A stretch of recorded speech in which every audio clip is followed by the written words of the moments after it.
మన పంచాయతీలు ఏ పొరుపెచ్చులు లేకుండా నడుపుకురాగలిగారు. ఈసారి మీరు ఈ బాధ్యత వహించక తప్పదు బాబు. ఈ పదవులన్నా రాజకీయాలన్నా నాకు గెట్టవు.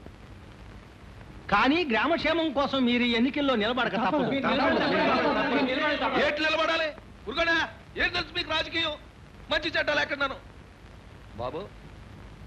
రవిబాబు, గాంధీ గారు మోహన్ చూసి మొట్టమొదట నీ ఇంటికి వచ్చి నీ కాళ్ళ మీద పువ్వులేసి మరీ అడిగాను నన్ను సపోర్ట్ చేయమని.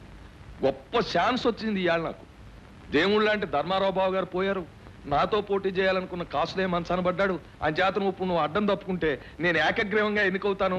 మన ఊరికి గవర్నమెంట్ బహుమతి ఇస్తుంది, కొన్ని వేల రూపాయలు వస్తాయి. అంచేత నువ్వు సపోర్ట్ చేయి. ఈ ఒక్కసారికి మళ్ళీ నా ఛాన్స్ నాకు జన్మలో రాదు. నేనేం కావాలని కోరుకోవట్లేదు చందారావు గారు, ఈ ప్రజలే బలవంతం చేస్తున్నారు. అబ్బా, ప్రజలకేటయ్యా? వాళ్ళకి ఏకగ్రీవంగా ఎలక్షన్ జరిగితే వాళ్ళకేం ఒరగదు.